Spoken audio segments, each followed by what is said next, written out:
아멘.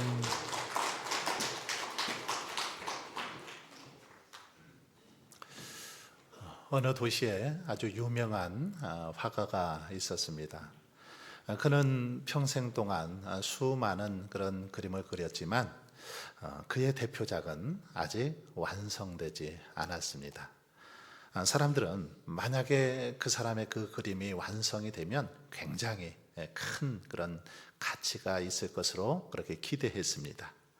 하지만 그는 항상 나중에 조금 더 좋은 그런 순간이 오면 마무리하겠다 이렇게 말하면서 계속해서 그 마무리하는 것을, 완성하는 것을 미뤘습니다. 그런데 그러던 어느 날 갑작스런 사고를 당하게 됩니다. 그리고 그 사고로 인해서 그는 세상을 떠나게 되었습니다. 미완성된 그림, 그 그림을 영원히 그렇게 완성하지 못한 채 그대로 세상을 떠나 버리게 된 것이죠. 사람들은 그의 그 작품을 보면서 안타까워했지만 더 이상 이제는 기회가 주어지지 않게 되었습니다. 이미 죽고 말았기 때문이죠. 여러분, 그런데 이와 같은 이런 안타까운 일들이 오늘 우리의 삶 속에도 자주 일어나는 것을 볼 수 있습니다.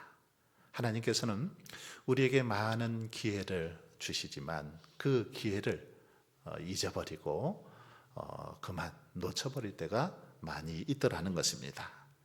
하나님께서는 우리에게 회개의 기회를 주시고 또 다시 새롭게 일어설 그런 기회를 주시지만 그 기회를 놓쳐버리고 살아가는 경우들이 많이 있더라는 것입니다. 계속해서 그 기회를 미루다 보면 다시 일어설 수 있는 기회가 오지 않더라는 것입니다.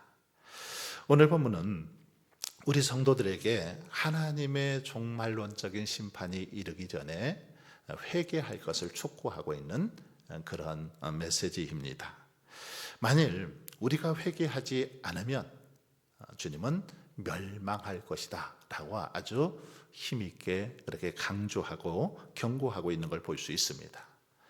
오늘 본문은 크게 두 본문으로 그렇게 구성되어 있는데 먼저 전반부인 1절로 5절은 당시 발생했던 두 사건을 통해서 하나님의 심판이 임하기 전에 회개할 것을 촉구하고 있습니다. 하나님의 심판이 임하기 전에 속히 회개할 것을 촉구하는 그런 내용이죠. 여기서 두 사건이 뭡니까? 바로 빌라도가 갈릴리 사람들을 살해한, 살육한 그런 사건입니다. 성전에서 그들을 학살한 사건이죠. 그리고 또 하나는 실로암 망대가 무너진 사건을 말하고 있습니다.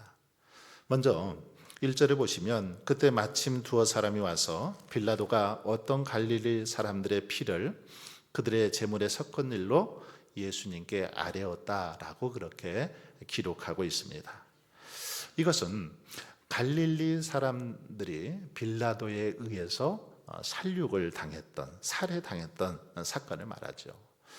복음서에는 이 사건에 대해서 정확하게 그렇게 기록되어 있지 않습니다. 그렇기 때문에 어떠한 사건을 의미하는지 정확히 알 길이 없습니다.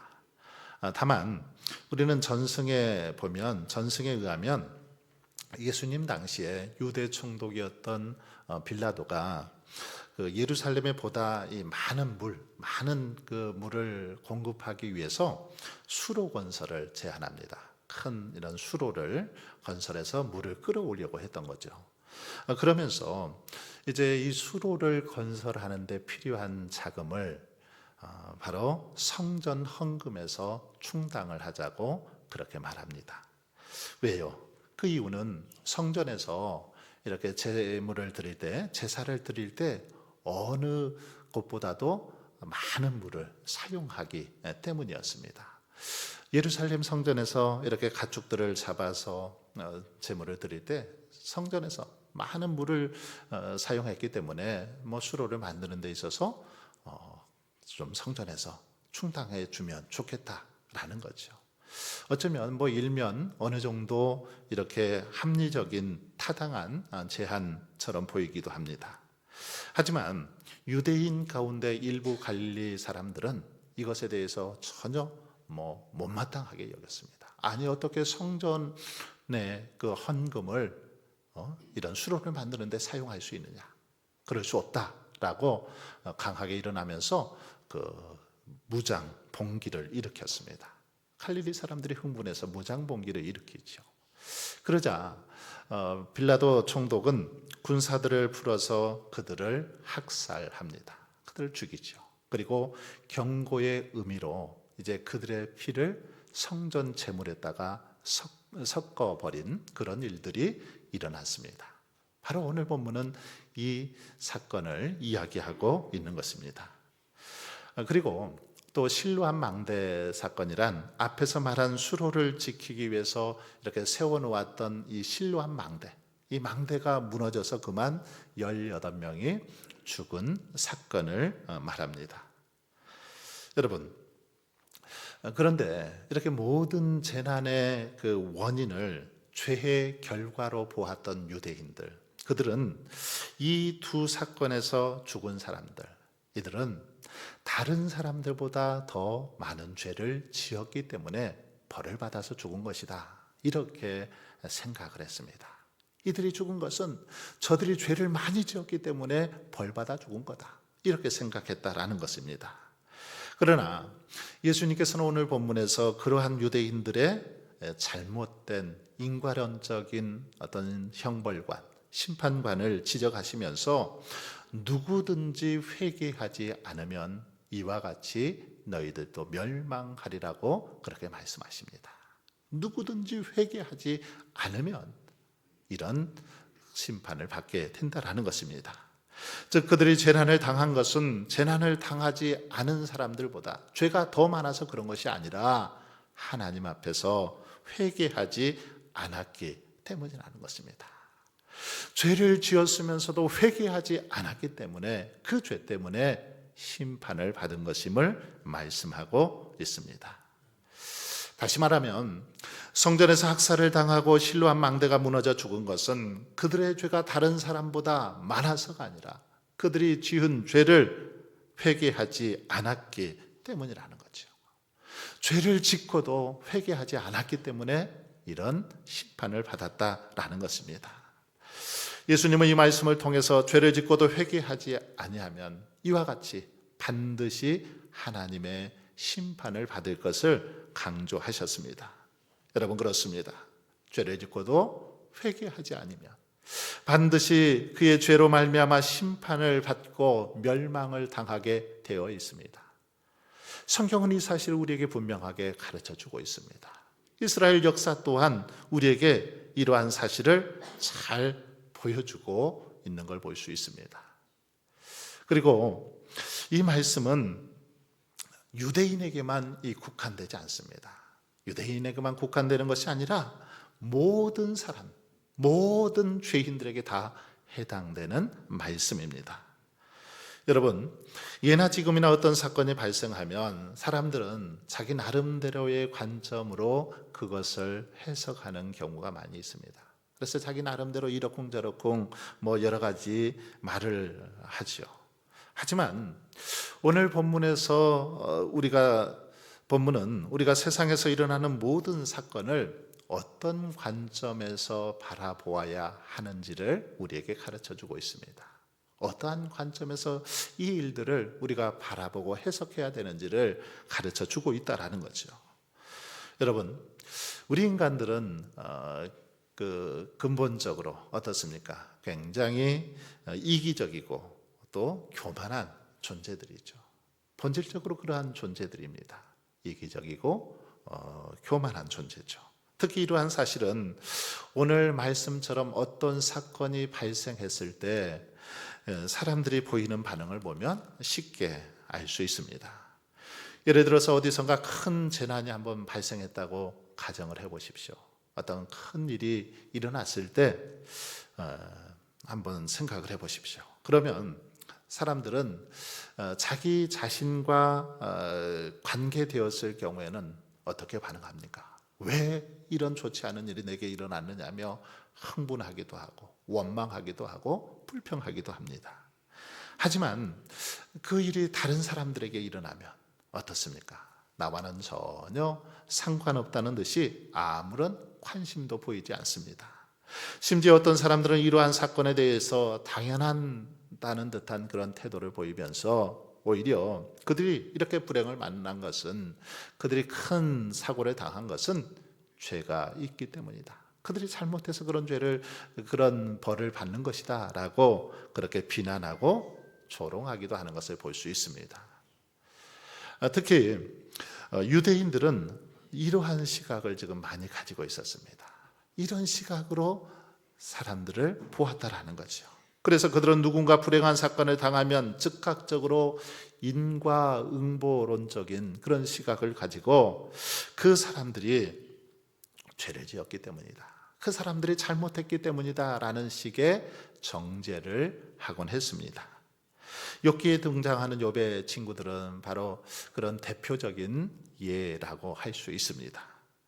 하지만 오늘 본문을 보면 이 사건을 바라보시는 주님의 시각은 이들과는 전혀 달랐습니다. 주님은 그렇게 바라보지 않으셨죠. 즉 유대인들은 사건이 일어날 때마다 그러한 사건을 당한 자들의 죄를 지적하기에 바빴지만 예수님은 그들의 죄를 지금 지적하기보다는 그 초점을 하나님의 뜻을 깨닫는 데 두고 있는 걸 볼 수 있습니다. 이 사건을 통해서 하나님께서 뭐라고 말씀하시는지 거기에 귀를 기울일 것을 말씀하고 있는 걸 볼 수 있습니다. 다시 말하면 예수님께서는 빌라도에 의해서 저질러진 끔찍한 이런 정치적인 살육, 이 학살 또는 실로암 망대가 무너진 이 사건 모두 회개를 촉구하시기 위한 하나님의 메시지로 그렇게 지금 주님은 말씀하고 있습니다. 그 하나님의 메시지로 해석했죠. 그래서 예수님께서는 그 모든 사건들은 그들만의 사건이 아니라 바로 너희들을 향하신 그 사건이다, 너희들을 향한 사건이라고 그렇게 말씀하고 있습니다. 여러분, 그러기에 우리는 지금 이 순간에도 지구 곳곳에서 많은 그런 사건, 사고들, 각종 전쟁과 재난, 많은 소식들이 이렇게 들려오게 되는데 이것이 남의 일이 아니라 바로 우리를 향해서, 오늘 우리를 향해서 말씀하시는 하나님의 음성으로 들어야 한다는 것입니다. 수많은 이 땅에서 일어나는 사건, 사고들을 바라볼 때 하나님께서 이 일을 통해서 우리에게 뭐라고 말씀하는지 들을 수 있어야 된다는 것입니다. 그리고 그러한 소식을 들을 때마다 임박한 재림과 그리고 심판의 경고로 알고 더욱더 겸손한 마음으로, 떨리는 마음으로 하나님 앞에 온전히 회개하는 일에 힘써야 되는 것입니다. 그래야만 하나님이 기뻐하시는 삶을 우리가 살아갈 수 있고 이 땅에서 성령의 은혜를 누리며 살게 될 줄 믿습니다. 그러므로 저와 여러분은 우리 주변에서 일어나는 수많은 사건, 사고, 재난의 소식을 들을 때마다 오늘 본문 속에 너희도 만일 회개하지 아니하면 다 이와 같이 망하리라 라는 주님의 음성을 기억하고 회개의 기회가 주어졌을 때 속히 회개할 수 있기를 바랍니다. 회개의 기회가 주어졌을 때 다시금 정말 우리의 삶을 하나님의 말씀으로 잘 점검하고 돌아보아서 온전히 회개함으로 하나님의 풍성한 은혜와 축복을 누릴 수 있기를 소망합니다. 그리고 이제 후반부인 6절로 9절 말씀은 포도원에 심은 무화과 나무에서 열매를 찾고 있는 포도원 주인에 관한 그런 이야기입니다. 이 비유를 보시면 포도원 주인은 무화과 나무가 자신의 그 기대와는 달리 열매를 맺지 못하게 되자 이제 그 나무를 찍어 버리려 했습니다. 그때 과원지기가 만류하자 주인은 무화과 나무가 열매를 맺을 수 있는 기회를 한 번 더 주게 됩니다. 여러분, 이 비유는 하나님의 은혜와 사랑을 잊고도 그에 합당한 열매를 맺지 못하는 자들을 향한 그런 비유입니다. 즉 하나님의 큰 은혜와 사랑을 잊고도 그에 합당한 열매를 맺지 못하고 살아가는 유대인들, 그들에게 회개를 촉구하기 위해서 주신 바로 말씀이죠. 이 비유를 보면 이 비유에서 주인은 하나님을, 그리고 포도원은 이스라엘을, 무화과 나무는 이스라엘 백성들을, 그리고 과헌지기는 예수님을 상징하고 있는 걸 볼 수 있습니다.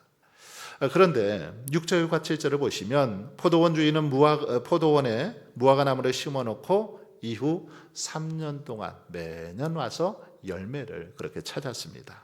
그리고 3년째에도 열매를 얻지 못하자 이제 과헌지기는 무화과 나무를 찍어 버리라고 하죠. 어쩌면 여러분 포도원 주인의 이 명령 당연한 처사 아니었습니까? 당연한 거죠. 왜냐하면 열매를 맺지 못하는 나무 계속 두어봐야 땅만 차지하고 또 거름만 먹고 아무 쓸모가 없기 때문이죠. 우리가 그 농사를 지어 보시니까 잘 알지 않습니까? 만약에 예를 들어서 감나무를 심어놓고 3년을 기다렸는데도 열매가 맺지 않는다면 어떨까요? 열매를 맺을 만한 그 수령이 됐는데도 맺지 못하면 당연히 그 나무 캐내야 되지 않겠습니까? 찍어내야 되는 것이죠. 그런데 예수님 당시에 바로 이스라엘 백성들, 이들이 열매를 맺지 못한 무화과 나무처럼 이런 삶을 살았다라는 거죠. 하나님은 그들을 선택해서 이방인들과는 비교할 수 없는, 비할 수 없는 넘치는 은혜와 축복을 그들에게 허락해 주셨습니다. 그리고 이제 그에 합당한 신앙의 열매를 맺기를 기대하셨죠. 하지만 이들은 어떻습니까? 그들은 아무런 열매도 맺지 못했던 것입니다. 열매를 맺을 만한 그런 때가 됐음에도 불구하고 열매를 맺지 못했던 거죠. 그러기에 그들은 하나님의 심판을 당하게 된 것입니다. 여러분, 이런 의미에서 오늘 본문의 비유는 이스라엘 백성들에게는 아주 준엄한 그런 경고였습니다. 이스라엘 백성들에게 있어서는 굉장히 무서운 그런 경고의 말씀이었죠. 자, 그렇다면 이 비유는 단지 이스라엘 백성들에게만 해당되는 비유일까요? 이스라엘 백성들에게만 주어진 말씀입니까? 이 비유 역시 오늘 우리 성도들에게도, 오늘 우리들에게도 주신 그런 말씀입니다. 우리 성도들에게 주시는 경고라는 것입니다. 왜냐하면 성경은 우리 성도들이야말로 옛 이스라엘 백성을 대신해서 이제 새로운 이스라엘 백성이 되었기 때문입니다.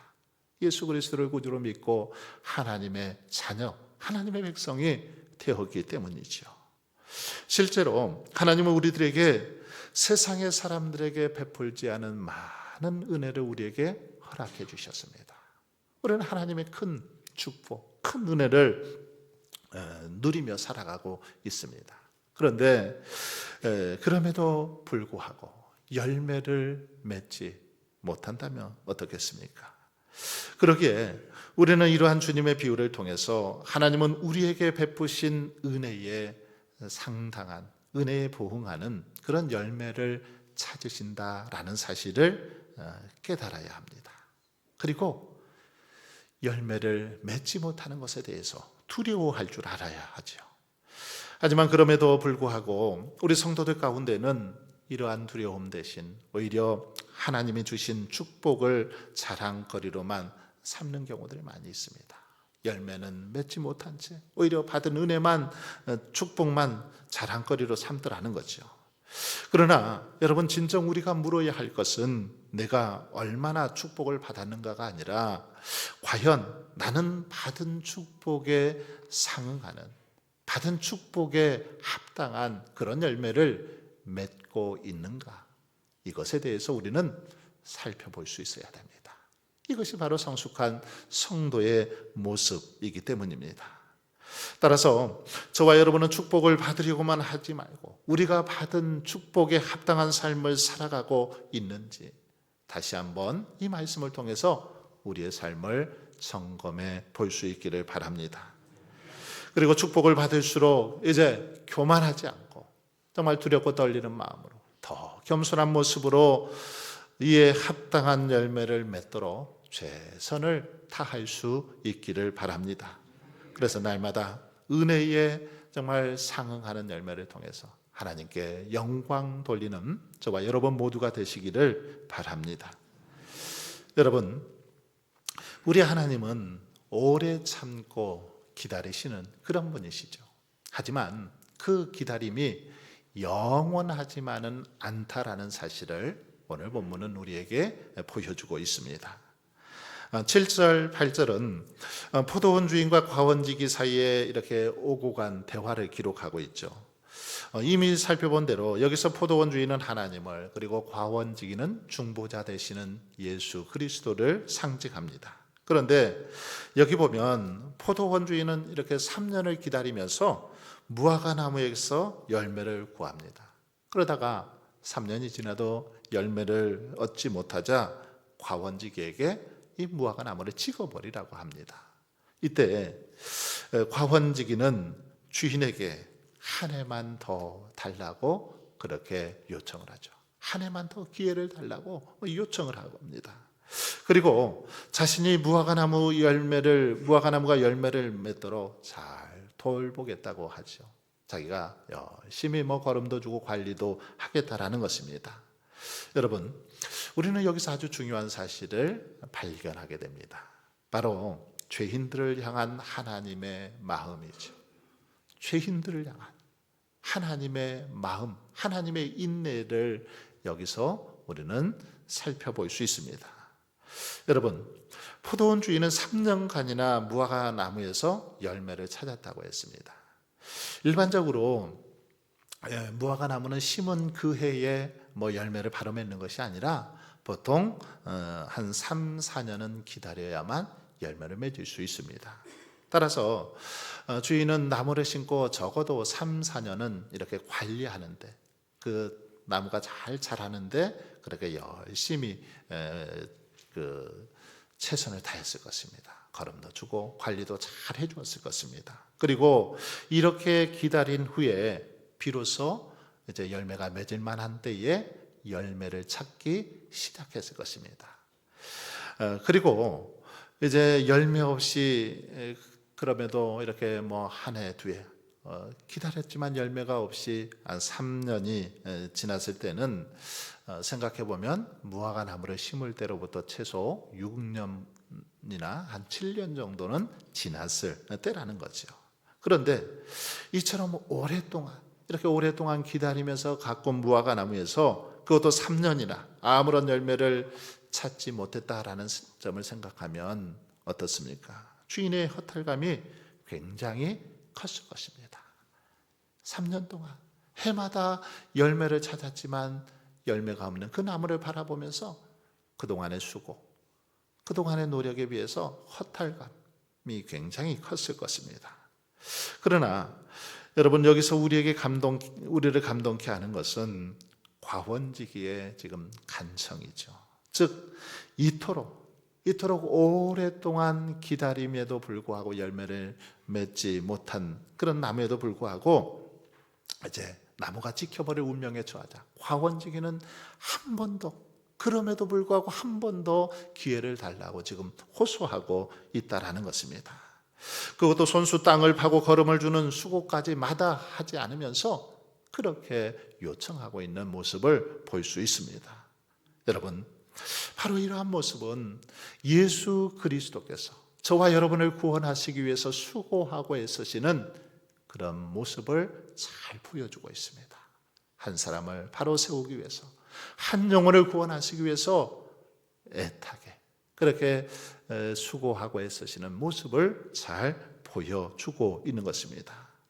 결국 이 말씀은 죄인들을 향하신 하나님의 오래 참으심을 상징적으로 보여주고 있죠. 여러분, 그렇다면 이처럼 오래 참고 기다리시는 하나님의 인내 영원히 계속되는 것일까요? 영원토록 계속해서 이렇게 기다리고 계실까요? 그렇지는 않습니다. 끝이 있죠. 구절의 말씀처럼 마지막까지 걸음을 주고 돌보았지만 끝내 열매를 맺지 못한다면 그때는 아주 가차없이 찍어 버리시는 것입니다. 그리고 이것은 그리스도의 사역과 권한을 통해서 최후까지 우리 성도들에게 많은 은혜를 베풀어 주시지만 그 은혜와 인내마저 저버린다면 더 이상 기회가 없을 것임을 가르쳐주는 그러한 말씀입니다. 결국 예수님께서는 오늘 본문 1절로 5절까지의 말씀을 통해서 기회가 있을 때 이제 회개할 것을 촉구하셨다라면 이 무화과 나무의 그 비유를 통해서 회개를 위한 기간, 이 회개를 위한 기간에는 끝이 있음을 말씀하고 있습니다. 회개할 기회가 있다라는 거죠. 기간이 있다라는 것입니다. 이 기간이 끝나면 더 이상 회개할 수 없다라는 사실을 보여주는 그런 말씀이기도 합니다. 그러므로 여러분, 우리는 이처럼 오랫동안 참고 기다리시는 하나님의 인내를, 하나님의 그 자비하심을 결코 가볍게 여겨서는 안 될 것입니다. 하나님께서 오래 참고 기다리시는 그 인내를 결코 그렇게 가벼이 여겨서는 안 됩니다. 그리고 세상 사람들처럼 이러한 하나님의 인내를 하나님이 계시지 않는 것으로 착각해서도 안 될 것입니다. 오히려 이러할 때일수록 더욱 두려운 마음으로, 떨리는 마음으로 근신하며 기회가 있을 때 회개에 합당한 열매를 맺기 위해서 더욱더 최선의 노력을 다하는 그런 믿음의 삶을 살아가야 될 줄 믿습니다. 베드로 사도는 베드로후서 3장 9절에서 주의 약속은 어떤 이들이 더디다고 생각하는 것 같이 더딘 것이 아니라 오직 주께서는 너희를 위하여 오래 참으사 아무도 멸망하지 아니하고 다 회개하기에 이르기를 원하시느니라, 이렇게 말씀하고 있습니다. 그렇습니다. 하나님이 오래 참으시는 것은 아무도 멸망하지 않고 다 회개하기에 이르기를 원하시기 때문입니다. 다 하나님 앞에 회개하고 속히 돌아오기를 원하시기 때문에 참고 또 참고 계신다라는 것입니다. 그러므로 저와 여러분은 하나님께서 기회를 주실 때에 정말 하나님을 떠나고 성령을 근심하게 하는 우리의 죄를 철저히 회개할 수 있기를 바랍니다. 하나님 앞에서 잘못된 삶을 살아가고 있다면 속히 돌아설 수 있기를 바랍니다. 여러분, 회개가 무엇입니까? 회개는 하나님을 떠나서 내 마음대로 내 욕심대로 살아가는 모든 것으로부터 돌아서는 것이죠. 돌아서는 것입니다. 유턴하는 것입니다. 하나님을 떠나서 살던 우리의 삶이 이제 하나님께로 돌아서는 겁니다. 그리고 이 회개는 단지 말로만, 입으로만 하는 것이 아니라 우리의 의지와 결단, 행동이 다르는 것을 볼 수 있습니다. 그렇게 여러분, 하나님의 마음을 아프게 하고 또 하나님께서 원치 않는 삶을 살아간다라면 이 사순절 기간을 통해서 하나님 앞에 철저히 회개하고 주께로 돌아설 수 있기를 바랍니다. 사랑하는 성도 여러분, 예수님은 오늘 본문에서 이스라엘 안에서 일어난 이 두 사건을 통해서 회개하지 아니하면 멸망할 것을 말씀하셨습니다. 그러면서 속히 회개할 것을 촉구하셨습니다. 그리고 열매 없는 무화과 나무를 통해서 회개를 촉구하시는 하나님의 인내는 영원히 계속되는 것이 아니라 끝이 있음을 깨우쳐 주셨습니다. 그러므로 저와 여러분은 우리 주변에서 일어나는 각종 사건, 사고를 통해서 정말 하나님께서 우리를 경고하시고 또 우리에게 회개의 기회를 주시는 하나님의 음성으로 듣고 정말 하나님 앞에서 온전히 회개하고 하나님께로 돌아서는 저와 여러분이 되시기를 바랍니다. 그래서 온전히 하나님 앞에 회개함으로 그의 합당한 열매를 맺고 더욱더 경건하고 정말 복된 삶을 통해서 늘 하나님을 기쁘시게 하는 저와 여러분 모두가 되시기를 주의 이름으로 축원합니다.